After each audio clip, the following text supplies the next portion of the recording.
नमस्कार बेटाओ, welcome back. आज अपन senior का बायोलॉजी का अगला लेक्चर शुरू कर रहे हैं। तो इससे पिछले लेक्चर तक हमने कहाँ तक पढ़ा है? परागण तक पढ़ लिया है, ठीक है। अब परागण की जो क्रिया पढ़ी है उसमें क्या है, अपन को एक दो चीज़ें हैं वो ध्यान रखने वाली बातें हैं। जैसे नंबर एक पौधा है पोटामोजिटॉन,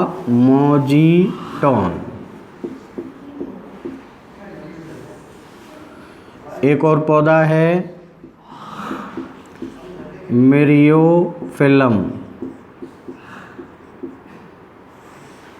ठीक है। ये दोनों पौधे क्या हैं? जलीय पौधे हैं,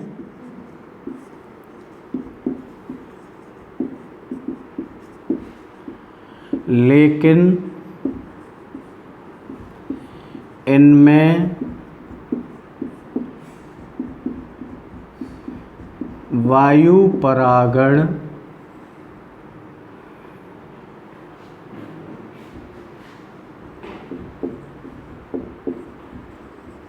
होता है, ठीक है। ये क्या हैं? जलीय पौधे हैं, लेकिन इनमें क्या होता है? लेकिन इनमें वायु परागण होता है। ध्यान रखने वाली बात है, पोटामोजिटॉन और मोरियोफिलम दोनों क्या हैं? जलीय पौधे हैं, लेकिन परागण कौन सा संपन्न होता है? वायु परागण। तो ये जल परागण का क्या हो गया? अपवाद हो गया। ऐसे ही एक और उदाहरण लेते हैं हम, तीसरा। एक पौधा है निम्फिया। निम्फिया कैसा है? जलीय पौधा। कैसा है निम्फिया? जलीय पौधा है, लेकिन इसमें परागण कौन सा संपन्न होता है? कीट परागण, ठीक है। तो अपन ने परागण की प्रक्रिया पढ़ी, और परागण की प्रक्रिया पढ़ने के बाद में ये कुछ ऐसे उदाहरण हैं जो हमें क्या है? ध्यान रखने हैं। ये एक्सेप्शंस हैं। एक्सेप्शन का मतलब होता है, ये क्या हैं? अपवाद। किसके? जल परागण के। कि ये जलीय पौधे होते हुए भी इनमें वायु परागण होता है, और ये निम्फिया जलीय पौधा होते हुए भी कैसा है? कीट परागण की क्रिया होती है इनमें, ठीक है। परागण के बाद में परागण की क्रिया में क्या हुआ है? दोनों प्रकार के युग्मक कहाँ आ गए? एक दूसरे के समीप आ गए। अब इसमें एक चीज़ और आती है परागण की क्रिया जब पढ़ते हैं तो, जिसको हम कहते हैं अनिषेच्यता या असंगतता, ठीक है। अंग्रेजी में कहते हैं इनकम्पैटिबिलिटी,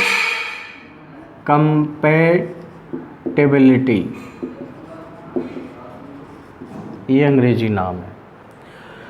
अनिषेच्यता या असंगतता क्या है? इसकी परिभाषा होती है पूर्ण जननक्षम। जननक्षम का अर्थ होता है जो जनन में कैसे है? सक्षम है, उनको जननक्षम कहते हैं। पूर्ण जननक्षम मादा युग्मक एवं नर युग्मक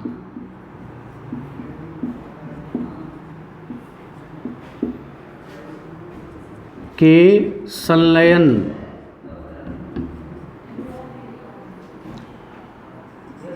की विफलता को अनिषेच्यता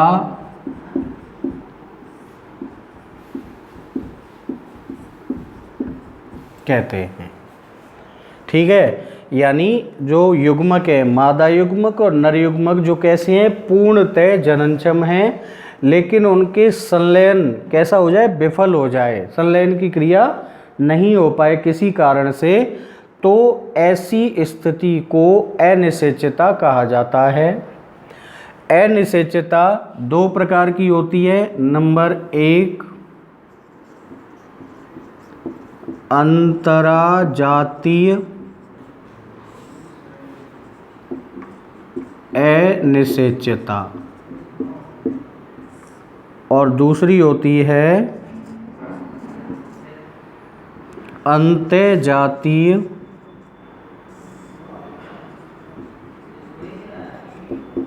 अनिश्चितता। ठीक है, दोनों में क्या अंतर है? अंतरजातीय का अर्थ होता है अंतर और जातीय।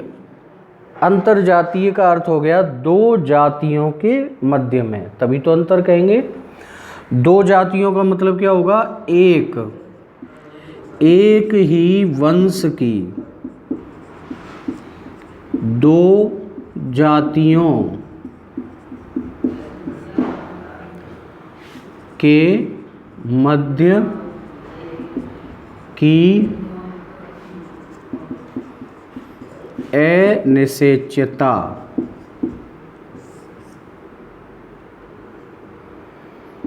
क्या कहलाती है? अंतरजातीय अनिश्चितता कहलाती है ना। हमने आपने 11th क्लास में वर्गक पढ़े होंगे, तो वर्गकों में क्या होता है? एक समान जीवों का समूह जाति कहलाता है, और लक्षणों में एक समान कई जातियां मिलकर के क्या बनाती हैं? एक वंश बनाती हैं। इसका मतलब एक वंश के अंतर्गत क्या होती है? एक से अधिक जातियां सम्मिलित होती हैं। तो यहाँ पर एक ही वंश की दो जातियों के मध्य क्या हो जाए? अगर युग्मकों का संलयन विफल होता है तो वो कहलाता है अंतरजातीय अनिश्चितता। उदाहरण ले सकते हैं इसमें, जैसे ब्रैसिका कैम्पेस्ट्रिस का क्रॉस किसके साथ? ब्रैसिका रापा, ये क्रॉस है। ब्रैसिका और ब्रैसिका क्या हो गया? एक वंश हो गया। ये कैम्पेस्ट्रिस इस एक वंश, ब्रैसिका वंश की एक जाति, और रापा ब्रैसिका वंश की दूसरी जाति। ठीक है, ये सरसों और ये राई। तो कुल मिलाकर के ये है कि इन दो जातियों के मध्य में अगर क्या होता है? युग्मकों का संलयन विफल हो जाता है तो वो क्या कहलाएगा? अंतरजातीय क्या कहलाता है? अनिश्चितता कहलाता है। अंतर्जातीय में क्या होता है? एक ही जाति की, इसमें ये ध्यान रखना है, एक ही जाति के दो सदस्यों के मध्य की अनिश्चितता क्या कहलाती है? अंतर्जातीय अनिश्चितता कहलाती है ना। इसका दूसरा नाम, इसे स्व अनिश्चितता भी कहते हैं। अब यहाँ तक आप एक बार इसको दोबारा से हम रिवाइज करते हैं। हमने हेडिंग डाली अनिश्चितता या असंगतता, इनकम्पैटिबिलिटी कहते हैं इसको। परिभाषा क्या है इसमें? कि पूर्ण जननक्षम यानी पूर्ण रूप से सक्रिय मादा युग्मक और नर युग्मकों का जो संलयन होता है वो क्या हो जाए? विफल हो जाए किसी कारण से। ये कारण आकारिकी हो सकते हैं, कारकी हो सकते हैं, वातावरणीय हो सकते हैं, कोई भी कारक हो सकता है। तो यदि विफलता हो जाती है तो इसी को क्या कहते हैं? अनिश्चितता कहा जाता है। ठीक है, अब अनिश्चितता कितने प्रकार की होती है? दो प्रकार की। एक होती है अंतरजातीय, अंतर और जातीय दो शब्द है इसमें। तो अंतर का मतलब दो जातियों के मध्य में, हमेशा अंतर दो के मध्य में आता है। अगर दो जाति की बात करें तो वो दोनों जातियां कैसी होनी चाहिए? एक ही वंश की, एक ही वंश की दो जातियों के मध्य की जो अनिश्चितता होती है उसको कहते हैं अंतरजातीय अनिश्चितता। और दूसरी होती है अंतर्जातीय अनिश्चितता। अंत माने अंदर की, मतलब एक ही जाति के दो सदस्य। तो एक ही जाति के दो सदस्यों के मध्य की अनिश्चितता कहलाती है अंतर्जातीय अनिश्चितता। इसी का अंतर्जातीय अनिश्चितता का दूसरा नाम क्या है? स्व अनिश्चितता। स्व शब्द जोड़ दिया, स्वयं माने स्वयं का, तो एक ही जाति के दो सदस्य हैं, मतलब ये अनिश्चितता किसकी है, एक ही जाति की है, खुद की, दूसरी जाति इसमें सम्मिलित नहीं है, इसलिए इसको स्व अनिश्चितता लिख दिया है। ठीक है, अब आते हैं कि जो अनिश्चितता है उसको कौन से जीन निर्धारित करते हैं, कौन से जीनों का स्व अनिश्चितता पर प्रभाव रहता है, निर्धारण होता है, उसके आधार पर इसको स्व अनिश्चितता को भी आगे दो प्रकारों में बांटा गया है। वो दो प्रकार कौन कौन से हैं वो देख लेते हैं अपन।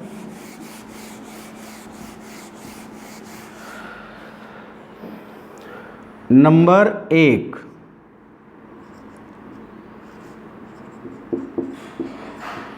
बीजाणुद्भिद स्व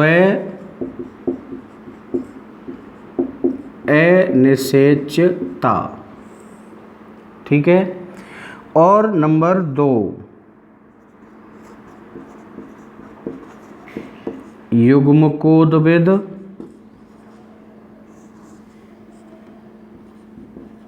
स्व अनिश्चितता। दो प्रकार की हो गई। किसके आधार पे है ये, जो हमने स्व निश्चितता पढ़ी है, स्व निश्चितता को जो जीन निर्धारित करते हैं, तो निर्धारित और उत्पत्ति, जो अनिश्चितता की उत्पत्ति होती है जिन जीनों के द्वारा, उन जीनों की प्रकृति के आधार पर, और ये दो प्रकार के हो गए। अब देखिए इनका दूसरा नाम भी है, जैसे बीजाणुद्भिद स्व अनिश्चितता, इसको कहते हैं SSI। क्या कहते हैं, SSI। कैसे, अंग्रेजी में लिखेंगे स्पोरोफाइटिक सेल्फ इनकम्पैटिबिलिटी। ठीक है, बीजाणुद्भिद अंग्रेजी में क्या कहते हैं, स्पोरोफाइटिक, स्पोरोफाइटिक का S, स्व सेल्फ, सेल्फ का दूसरा S, और अनिश्चितता क्या लिखी हमने, अनिश्चितता को इनकम्पैटिबिलिटी, उसका I। तो ये बीजाणुद्भिद स्व अनिश्चितता SSI। ऐसे ही युग्मकोद्भिद का क्या लिखेंगे, युग्मकोद्भिद को अंग्रेजी में क्या कहते हैं, गैमेटोफाइटिक, तो इसको लिखेंगे GSI। क्या हो गया ये, GSI। जी का मतलब युग्मकोद्भिद को अंग्रेजी में कहते हैं गैमेटोफाइटिक। ठीक है, फिर स्व, स्व के लिए क्या लिया था हमने, सेल्फ। अनिश्चितता के लिए क्या लिया है,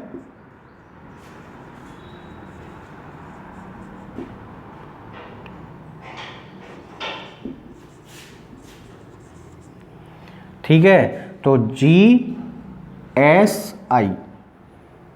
ये दोनों के शॉर्ट फॉर्म, कई बार यहाँ पे SSI और GSI भी पूछ लिया जाता है, तो ये हमें ध्यान रखना है। G का मतलब ध्यान रखिए गैमेटोफाइटिक यानी युग्मकोद्भिद, और S का मतलब ध्यान रखिए बीजाणुद्भिद यानी स्पोरोफाइटिक। SI और SI आगे ये सेल्फ इनकम्पैटिबिलिटी के लिए आता है। ठीक है, बीजाणुद्भिद स्व अनिश्चितता क्या है और युग्मकोद्भिद क्या है।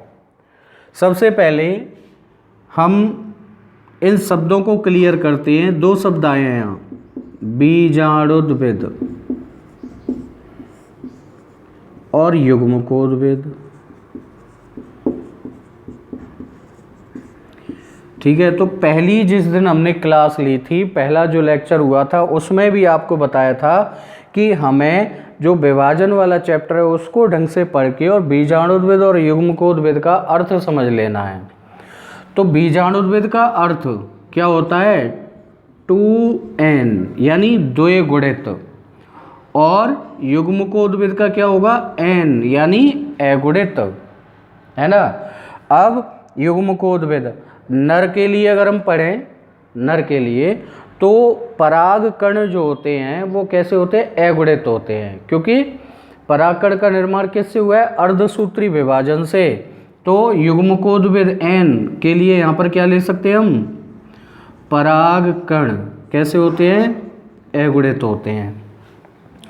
और परागकण से पहले की अवस्था तक, यानी पराग मात्र कोशिका या लघु बीजाणु मात्र कोशिका तक अवस्था कौन सी आती है, द्विगुणित आती है।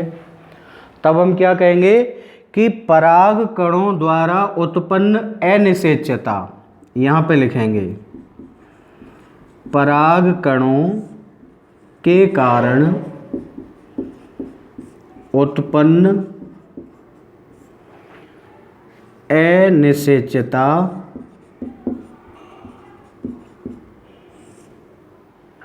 क्या कहलाएगी, परागकण कैसे हैं, एन यानी युग्मकोद्भिद, तो क्या कहलाएगी ये, युग्मकोद्भिद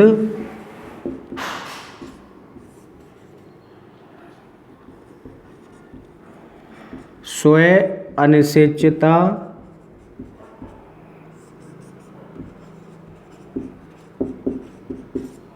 कहलाती है।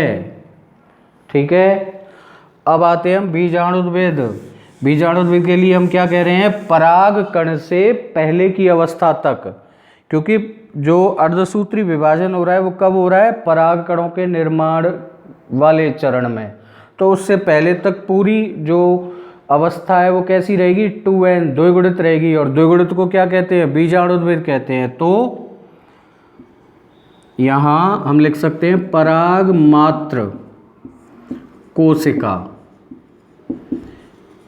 इसी को क्या कहते हैं, लघु बीजाणु मात्र कोशिका, कोशिकाओं द्वारा उत्पन्न अनिषेच्यता क्या कहलाती है, बीजाणुद्भिद। आगे आप समझ जाओ, बीजाणुद्भिद स्व अनिषेच्यता कहलाती है। ठीक है, तो ये क्या हो गई, अनिषेच्यता हो गई। दोबारा से समझिए, अनिषेच्यता परिभाषा लिखी हुई है, पूर्णतः जननक्षम मादा और नर युग्मकों के संलयन की विफलता को अनिषेच्यता या असंगतता कहते हैं। ये दो प्रकार की पढ़ी थी हमने इनसे पहले, कौन कौन सी, एक पढ़ी थी हमने कौन सी विफलता को अनिषेच्यता कहते हैं, ये दो प्रकार की। इसमें एक पढ़ी थी हमने अंतराजातीय और एक पढ़ी थी अंतःजातीय।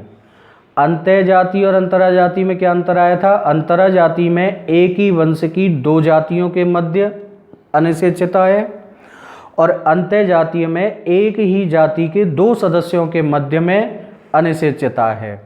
ठीक है, अब अनिषेच्यता जो अंतःजातीय थी उसी को क्या नाम दिया था हमने, स्व अनिषेच्यता भी कहते हैं उसे। स्व अनिषेच्यता को उत्पत्ति और निर्धारित करने वाले जीनों के आधार पर दो प्रकार से बना दिया।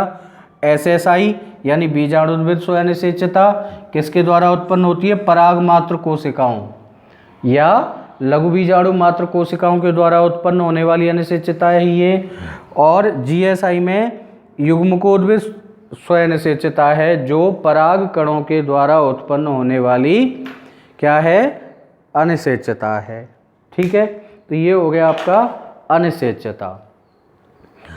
अब यहाँ से आगे अपन चलते हैं इस तीसरे चैप्टर के दूसरे पोर्शन को अब शुरू करेंगे अपन। यहाँ तक आपका तीसरे चैप्टर का पहला पोर्शन जिसका नाम था परागण पूरा हो चुका। अब तीसरे चैप्टर का दूसरा पोर्शन जिसका नाम है निषेचन, इसी को क्या कहते हैं, संलयन। अंग्रेजी में क्या कहते हैं, फर्टिलाइजेशन। ये आपका तीसरे चैप्टर का क्या है, सेकंड पोर्शन शुरू हो रहा है। ठीक है, फर्टिलाइजेशन या संलयन, और अंग्रेजी में कहते हैं इसको निषेचन है हिंदी में, और अंग्रेजी में कहते हैं फर्टिलाइजेशन। सबसे पहली बात आती है निषेचन की खोज। ठीक है, निषेचन की खोज एक वैज्ञानिक हैं जिनका नाम है स्ट्रॉसबर्गर नाम के वैज्ञानिक हैं।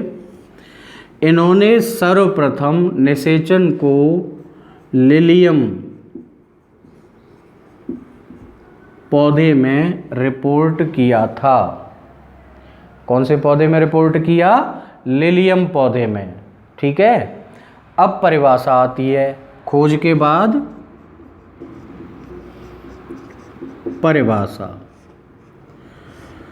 परिभाषा क्या है? जो युग्मक बने और युग्मकों का क्या हुआ, ये परागण की क्रिया के द्वारा एक दूसरे के समीप पहुंच गए, तो इसमें लिखेंगे नर एवं मादा युग्मकों के संलयन की प्रक्रिया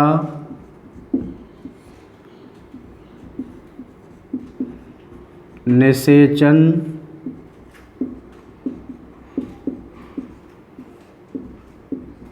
कहलाती है। सिंपल सी एक लाइन की परिभाषा, नर एवं मादा युग्मकों के संलयन की प्रक्रिया क्या कहलाती है? निषेचन कहलाती है। ठीक है, चूंकि अपन पढ़ रहे हैं कहाँ? आवृतबीजी पौधों में।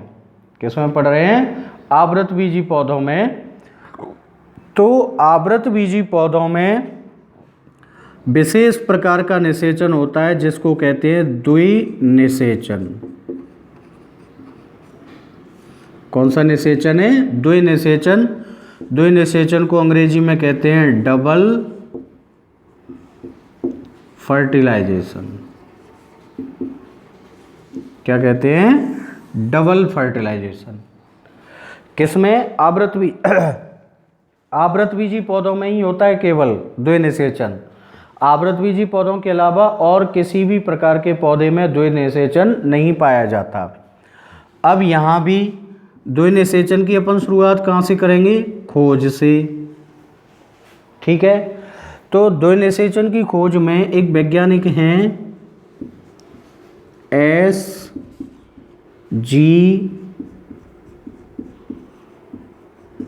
नावास्चिन। कौन से वैज्ञानिक हैं? S.G. नावास्चिन। S.G. नावास्चिन ने द्विनिषेचन की खोज की थी दो पौधों में। एक तो यही है लिलियम, और वह एक पौधा है फ्रिटिलेरिया। कौन सा पौधा है? फ्रिटिलेरिया। यानी द्विनिषेचन जो आवृतबीजी पौधों में विशेष रूप से होता है, इसकी खोज S.G. नावास्चिन नामक वैज्ञानिक ने लिलियम व फ्रिटिलेरिया पौधे में रिपोर्ट किया था इसको सबसे पहले। ठीक है, द्विनिषेचन होता क्या है? परिभाषा आती है। अब परिभाषा यानी निषेचन और द्विनिषेचन दोनों में अंतर क्या हुआ? निषेचन में तो हम पढ़ रहे हैं नर और मादा युग्मकों का संलयन, सिंपल सी एक लाइन में। ठीक है, द्विनिषेचन में क्या होगा? अब इसके लिए हम थोड़ा सा पीछे की तरफ जाएं।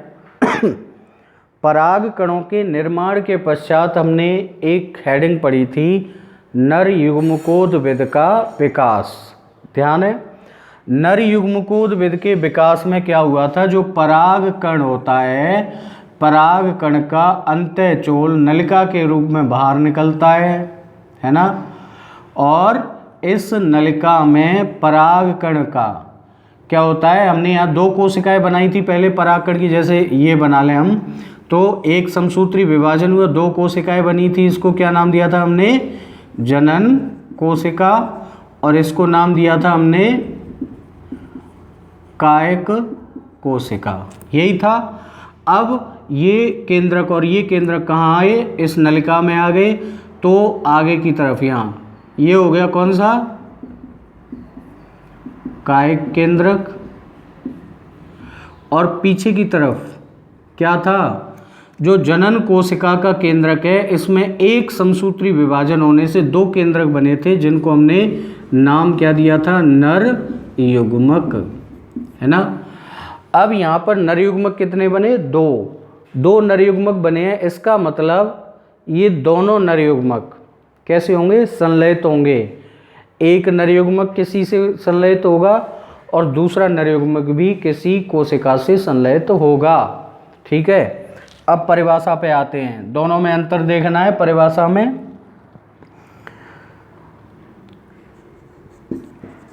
निषेचन की इस विधि में निर्मित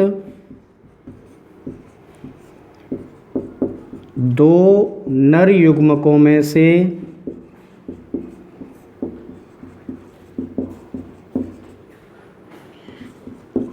एक नर युग्मक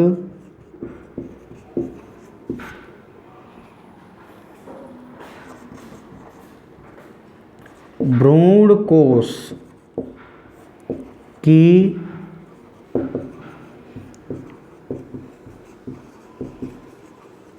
अंड कोशिका से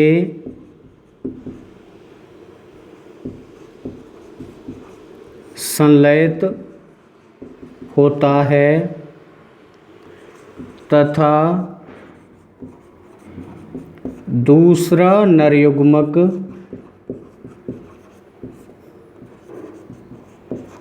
भ्रूण कोश के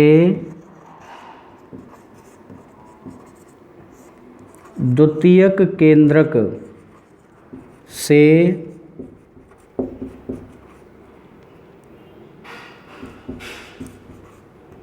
संलयित होता है, ठीक है। ये परिभाषा किसकी है, द्विनिषेचन की। क्या हो रहा है इसमें, जो दो नर युग्मक बने उनमें से क्या हुआ, एक नर युग्मक किससे संलयित हो गया, अंड कोशिका से। किससे संलयित हुआ, अंड कोशिका से संलयित हो गया, एक संलयन हो गया। आगे दूसरा नर युग्मक किससे संलयित हो रहा है, द्वितीयक केंद्रक से। कितनी बार संलयन हो गया, 2 बार। एक नर युग्मक भ्रूण कोश की अंड कोशिका से, यदि आपको ध्यान हो तो बीजाणु द्वार सिरे जो था उस तरफ भ्रूण कोश में 3 कोशिकाओं का अंड उपकरण या अंड समुच्चय बना था, जिसमें मध्य वाली कोशिका क्या बनी थी, जैसे हम दोबारा से एक बार यहाँ बना दें तो 3 कोशिकाएं ये थी,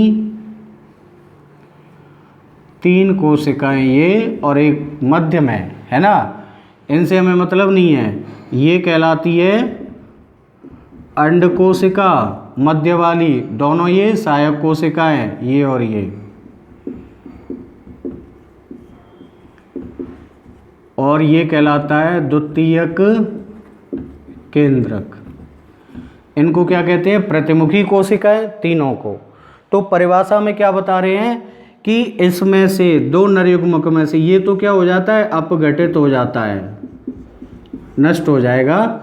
लेकिन इन दो में से एक नर युग्मक किससे संलयित होगा, अंड कोशिका से। यहाँ ये संलयन होता है, ठीक है। एक संलयित हो गया, अब कितने बचे, एक बचा। एक का संलयन होता है किससे, द्वितीय केंद्रक से। कितनी बार संलयन हो गया, 2 बार संलयन हो गया, इसीलिए इसको नाम दिया जाता है द्विनिषेचन, डबल फर्टिलाइजेशन, ठीक है। द्विनिषेचन आवृतबीजी पौधों में ही क्यों पाया जाता है, इसका भी बहुत विशेष महत्व है, वो आगे पढ़ेंगे अपन। लेकिन अब यहाँ से आगे द्विनिषेचन की प्रक्रिया संपन्न कैसे होती है उसको हम एक एक स्टेप करके पूरा डिटेल से पढ़ेंगे। अभी हमने केवल निषेचन और द्विनिषेचन की परिभाषाएं पढ़ी हैं, इससे आगे आपको नेक्स्ट वीडियो में पढ़ाया जाएगा। तब तक आप इसको पढ़ते रहिए। Thank you.